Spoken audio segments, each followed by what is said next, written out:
Tout ce que je peux reprocher à mes frères Katangé, c'est que nous ne sommes pas forts politiquement. Pour défendre nos idées, nous sommes simplement manipulés. Ce sont les gens de Kinshasa qui sont venus ici manipuler les gens, manipuler même les membres de mon gouvernement. En trompant, ils s'étaient non, voilà, si Kazembe part, toi tu vas le remplacer, le Raïs a dit, toi tu es plus compétent, regarde lui. Tout ça parce qu'eux, ils voulaient que je sois à leur service, en train de les servir et leur donner l'argent. D'abord, en tant que chrétien, je ne peux pas faire ça. Et voler, tout ça pour donner. J'ai laissé 27 millions dans le compte. J'ai laissé plus de 30 millions. Plus de 30 millions dans le compte. Les agents étaient payés régulièrement. Est-ce que vous reconnaissez avoir construit plusieurs maisons en tant que gouverneur ou corps mondial privé? J'avais déposé à l'époque au niveau du tribunal de la cour d'appel, j'avais déposé les biens que je possédais avant. Donc les gens peuvent aller prendre ça et comparer. Puis construire une maison, est-ce que construire une maison c'est vraiment une affaire compliquée? Avant que je sois gouverneur, si vous allez à Kasumbalesa, vous allez trouver un hôtel là-bas. Je crois que c'est la 3e maison à l'étage à Kasumbalesa. Il y a une maison qui était laissée par les Japonais. Il y a une maison conçue par monsieur quelque chose comme ça. Là-bas, c'est l'hôtel Chaleur. C'est un étage. J'ai construit ça avant d'être gouverneur. Vous allez à Kassimba, vous allez trouver ma maison là-bas et un hôtel à Kassimba que j'ai construit avant d'être gouverneur. Donc construire, c'est quoi? Il y a une chose compliquée là-bas pour construire. Donc construire au Congo, donc quand, vous savez, je vais vous expliquer. Des fois, la jalousie des Congolais dépasse les bornes. Mon cuisinier, il construisait. Mon chauffeur construisait. Et alors, qu'est-ce qui empêche un enfant de construire? On m'a même conseillé les gens de Kinshasa, non, voilà, vous voyez là-bas, à la route de contournement, là-bas, je construisais la clôture, qui n'était même pas chez moi. Non, on nous a dit que tu construis, et tout ça, qu'est-ce que construire? Une brique coûte 120 francs. Le gouverneur n'a pas 120 francs pour construire une maison. Une brique coûte 120 francs. Une tonne coûte 10 $. Ne fût-ce qu'avec l'argent qu'on me paye, est-ce que je ne pouvais pas construire une maison? Alors, vous avez les services de cadastre, allez voir où j'ai construit, tout ça, et prenez des photos. Pendant 8 mois, nous avons construit ce gouvernement-là. Est-ce que j'étais obligé? Combien de gouverneurs m'ont précédé, ils n'ont jamais construit ça? Est-ce que j'étais obligé? Si je devais voler, est-ce que j'allais construire ça? Je pouvais prendre cet argent, mettre dans les poches. Nous, on voulait construire le Congo. On voulait construire le Katanga. Allez voir la gare entière. Même si elle est presque déjà achevée parce que le bâtiment est là. Il suffit simplement de mettre les fenêtres et la gare va fonctionner. Et peut-être tapisser tout autour là-bas, mettre de l'asphalte. Allez voir le site Lumumba. Quelqu'un a dit non, voilà, le gouverneur Kazembe, c'est à travers le site Lumumba qu'il a volé beaucoup d'argent. Ils sont allés au site Lumumba. Quelqu'un m'a même écrit. Non, on nous a dit que tu as détourné 200 millions de dollars pour construire le site Lumumba. Moi, j'ai dit ça n'a même pas coûté 200 000 $.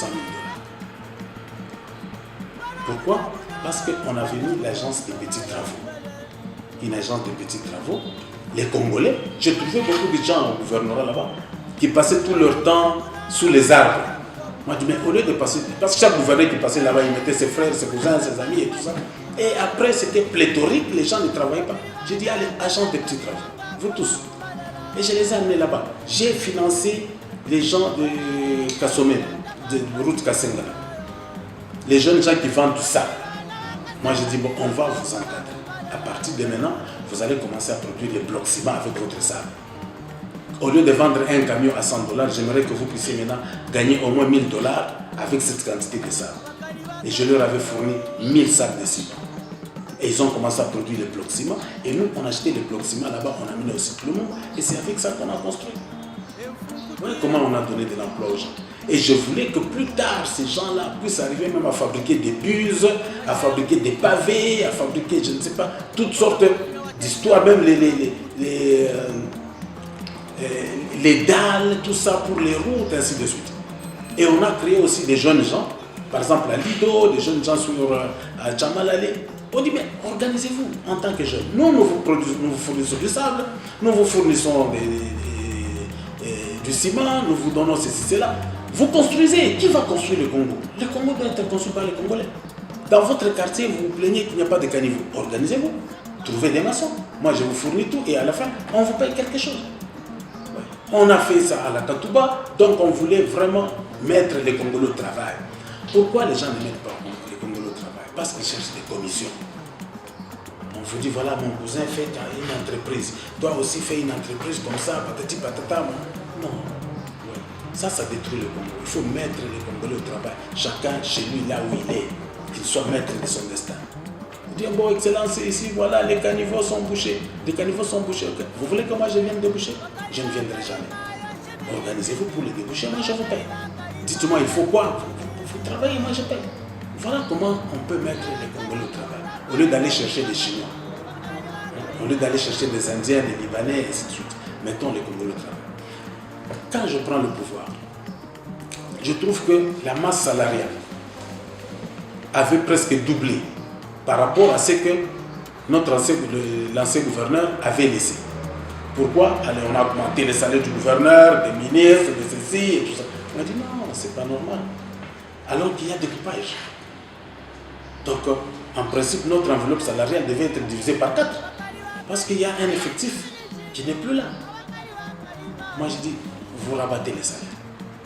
Non, excellent. On rabat les salaires. Moi-même, aller de 13 000 $, 9 000 $ par mois. Vice-gouverneur, de 11 000 à 8 000. Les ministres, de 9 000 à 7 000. Si on avait la cupidité, on ne pouvait pas faire ça. Tout simplement parce que nous avons estimé que l'argent de la province ne doit pas être consommé dans l'enclos de la province. L'argent de la province doit servir toute la province. Chaque territoire doit au moins sentir l'impact de la gestion, doit sentir la présence que nous sommes gouvernés. Il y a un État qui existe. Donc voilà plus ou moins ce qui était notre philosophie. Avant ça, moi j'étais agent de la banque. J'ai travaillé à la BCDC. Après 9 ans de travail, j'ai présenté ma démission. J'ai dit, bon, je quitte la banque, je démissionne. Les gens étaient étonnés parce qu'à l'époque, les gens cherchaient du travail, mais moi, j'ai démissionné. Oh, qu'est-ce que tu vas faire? Moi, je dis, non, je vais travailler pour mon compte, je vais être mon propre patron. On dit, bon, d'accord. Je crois que c'était en septembre. J'ai écrit, j'ai dit, le 31 décembre, j'arrête. Et avant d'arrêter le travail, j'étais responsable du département étranger. Le département étranger, c'est le département qui gère les devises de la banque. Donc j'avais toute la caisse des devises de la BCDC pour tout le Katanga. Et ils avaient déjà oublié comment j'allais démissionner. Le 31 décembre, je les ai appelés. Je dis, mais c'est aujourd'hui que moi j'arrête. Venez pointer votre argent. Ils sont venus, ils ont dit, ah, nous on avait même déjà oublié. Je dis, oui, vous avez oublié, mais venez compter. Je pouvais prendre cet argent-là, mettre dans un sac et sortir simplement comme si j'allais à la toilette, prendre un véhicule et traverser à Kasumbalès. Ce n'est pas dans ma culture de voler. Mais Katangé, d'où viens-tu? Où es-tu et où vas-tu? Bon, ici, je ne veux pas parler seulement du Katanga. Je pense que cette question-là, n'importe quelle province peut se la poser. Les Kivussiens peuvent se dire, Kivussiens, d'où viens-tu? Où es-tu? Où vas-tu? Les Équatoriens peuvent se demander, Équatoriens, d'où viens-tu? Où es-tu? Où vas-tu? Mais étant au Katanga, je peux me demander, Katangé, où sommes-nous? D'où venons-nous?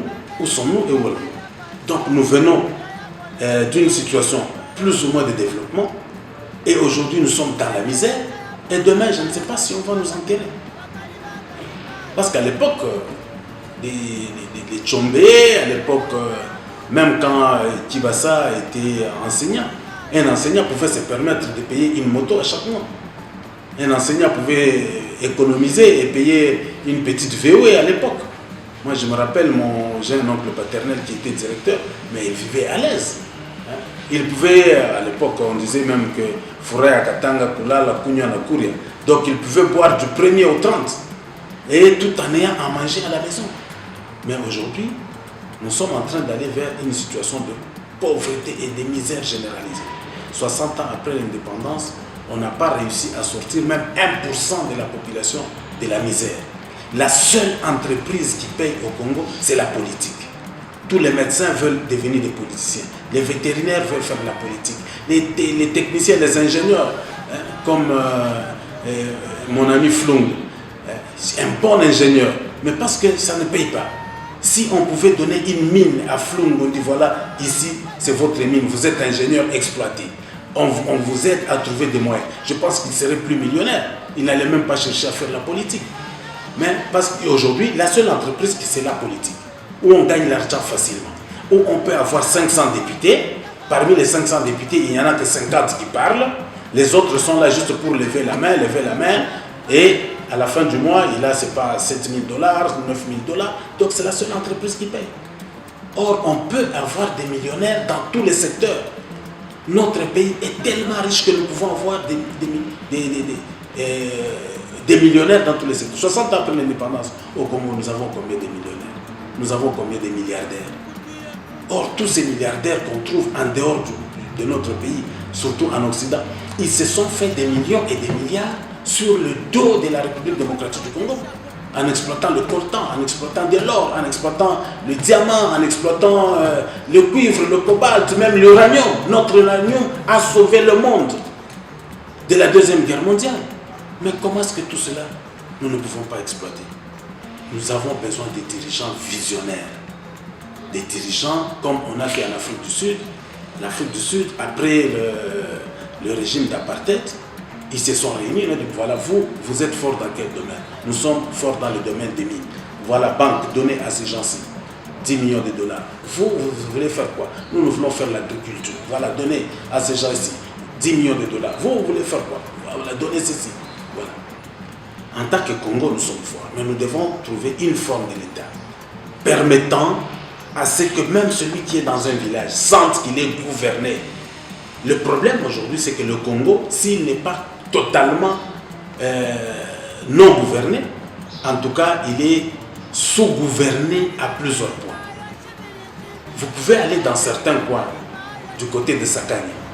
Vous allez dans certains coins du côté de Sakani, ils ne connaissent même pas le nom du président de la République.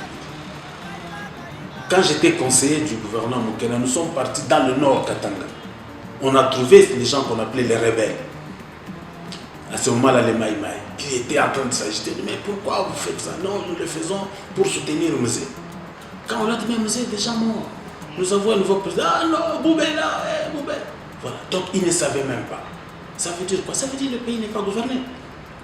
Vous pouvez aller peut-être dans plusieurs coins du pays. J'ai été à Kapanga, j'ai été à Moussumba, à Sando et tout. Mais vous voyez que là-bas, on ne sent pas le signe de l'État. L'État n'existe pas. J'ai été même dans le Bandundu profond. J'ai été à Idiofa. Vous trouvez des enfants assis à même le sol. Avec une école construite avec des mandalas là. Vous connaissez les mandalas là? Ils construisent avec des mandalas les feuilles de palmiers. Et c'est écrit là-bas, école primaire Idiofa. École primaire conventionnée catholique. Idiofa. Boîte postale 1. Vous vous rendez compte? Et les gens sont assis à même le sol, entre-temps à Lubumbashi, à Kinshasa, même à Lubumbashi, vous voyez des grumes de bois en train d'aller vers la Chine, en train d'aller vers l'Europe, des grumes de bois, pendant que nos enfants sont assis à même le sol. Mais c'est quel état ça? Comment vous pouvez engraisser le voisin pendant que vos enfants sont en train de mourir de faim? Je pense qu'il y a quelque chose que nous devons formater. Moi, je ne pense pas que la solution pour moi, c'est le fédéralisme. Nous ne devons pas, nous sommes un grand pays. Ensemble, nous sommes forts. On nous respecte. On dit la République démocratique du Congo, un grand pays au cœur de l'Afrique. Mais nous devons simplement, et Tshombe l'avait proposé avant. Même en faisant la sécession, Tshombe ne voulait pas dire que voilà, nous sommes un pays à part. Non. Tshombe avait dit non, nous allons faire les États-Unis du Congo. C'est le mot qu'il avait utilisé. Ça voudrait dire quoi? Ça voudrait dire des États fédérés comme aux États-Unis.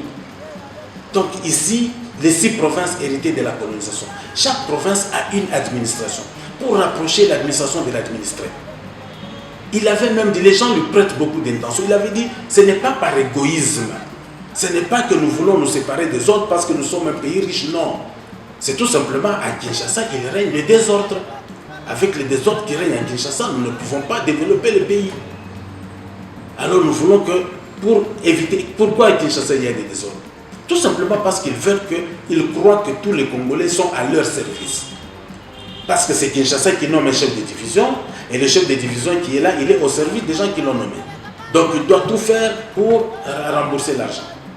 Quelquefois même l'insécurité que nous vivons, c'est l'effet de Kinshasa. On envoie tel général, on envoie tel colonel, on envoie, et on lui dit voilà, Natinzio Nakatanga, Puna Nakatanga Mongo Zaïbele. Il faut que chaque mois on de l'angamo. Il y a même le commandant de la PSL, il y a quelques jours, on a arrêté un ami. J'appelle le commandant de la PSL, j'ai dit, mais est-ce que tu ne peux pas l'excuser s'il a commis une faute, tout ça? Il dit, non, Excellence, vous savez, aujourd'hui c'est samedi, je dois amener le rapport chez le chef. Ouais. Donc, celui qui envoie quelqu'un à Kinshasa, dans tous les domaines, c'est comme ça. On vous envoie chef de division des mines, chaque mois, il doit envoyer l'argent à Kinshasa. Allez voir comment les maisons sont en train de pousser à Kinshasa, dans toute insolence. Alors demandez à ces gens qui sont à Kinshasa, ils ont quelle mine d'or, ils ont quelle mine d'argent, ils ont quelle mine de diamants ou de cobalt. Aucune mine. Donc c'est toutes les provinces qui sont au service de l'oligarchie chinoise. Alors pour mettre fin à cette oligarchie et permettre maintenant aux provinces de se développer, c'est pourquoi nous disons acceptons le fédéralisme.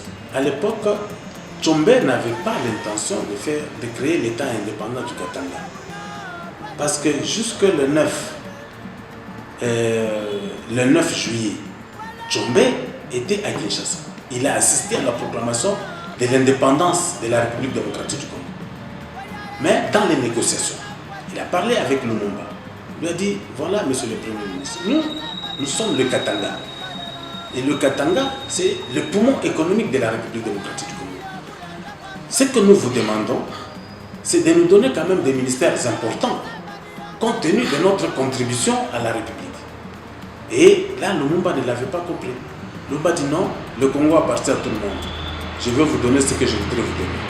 C'est ainsi qu'il va donner à la CONACAT le ministère de l'Éducation.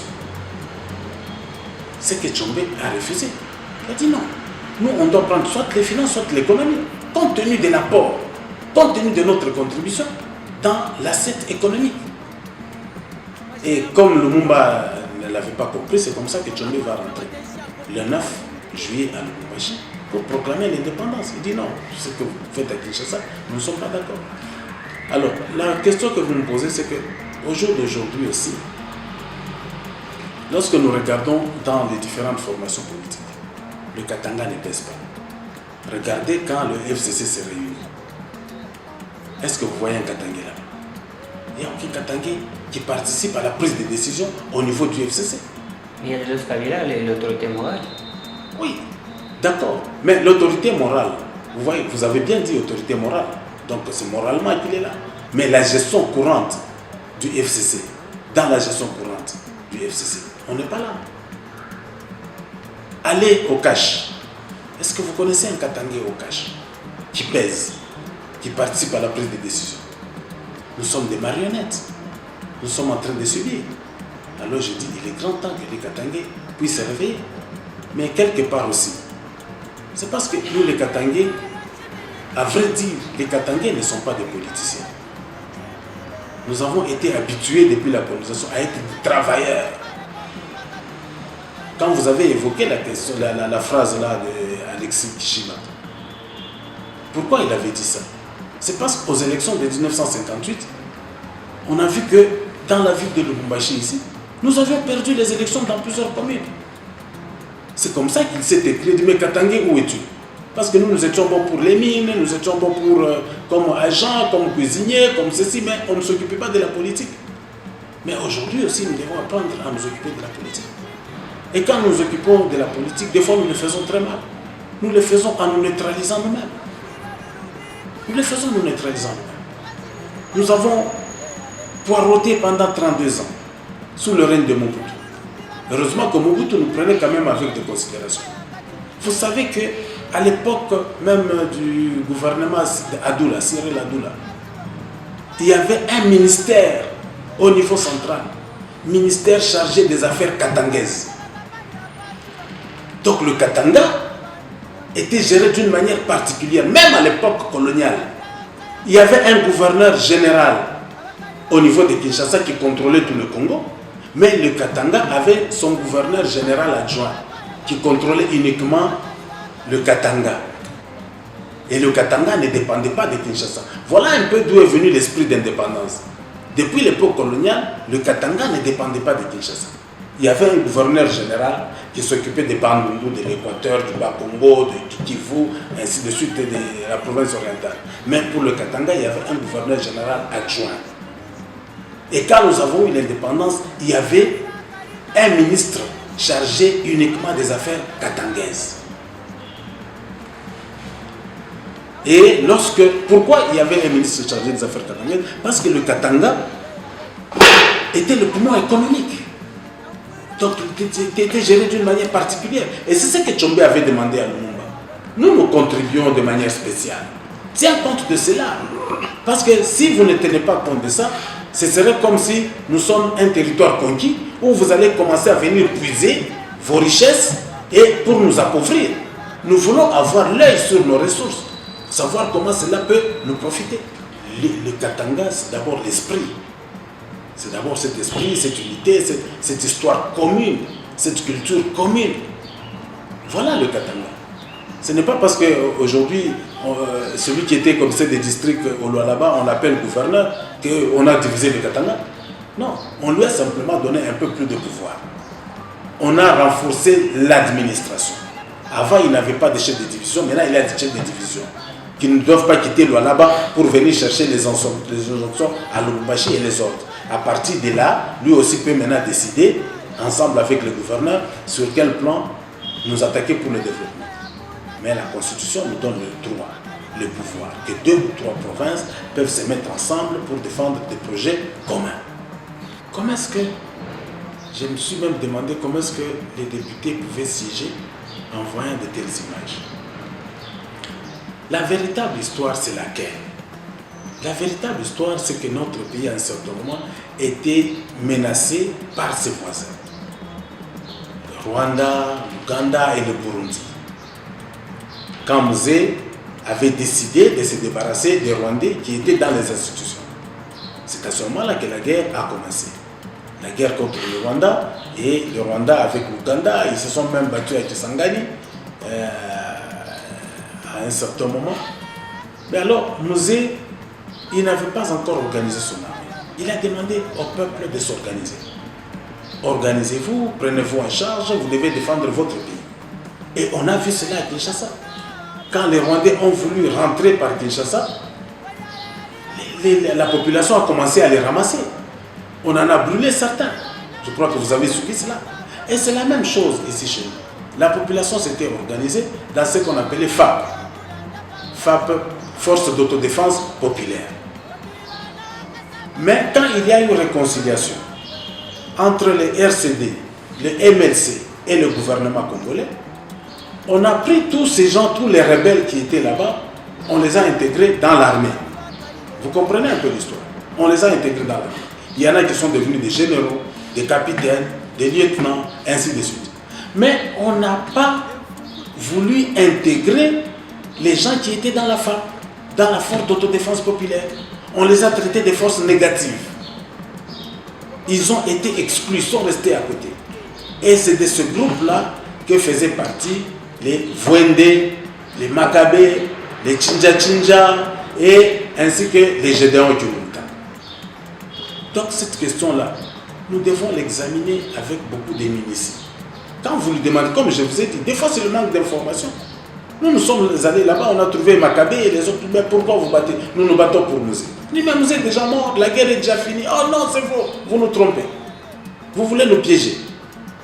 Donc le gouvernement congolais doit analyser en profondeur cette question-là. Et c'était vraiment méchant de tuer ces personnes qui marchaient de manière inoffensive, sans armes, en train de marcher. À la rigueur, on pouvait les ramasser, les arrêter, parce qu'ils n'étaient pas offensifs. Mais arriver comme ça, les tuer, et puis on voit quelqu'un qui est en train de respirer, on dit non, non, celui-là, il n'est pas encore mort, il faut l'achever, on tire sur lui. Ça, c'est un crime contre l'humanité.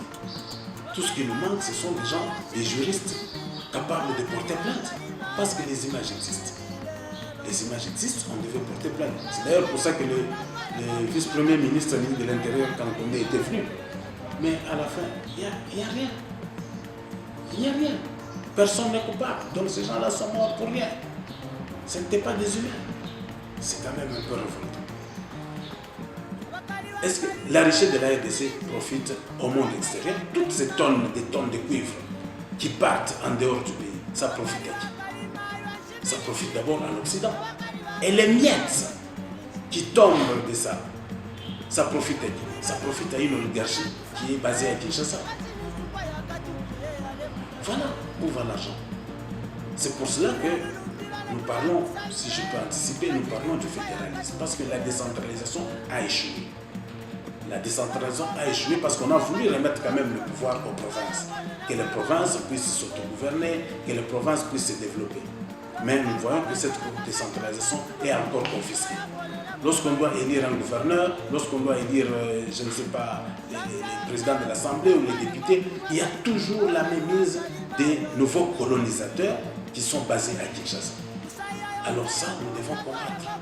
C'est pourquoi nous parlons du fédéralisme, afin que les provinces puissent avoir une pleine autonomie. Ou sinon, ce Congo ne va pas se développer. Pour faire un petit pont, quelque part, il faut toujours attendre que Kinshasa décide.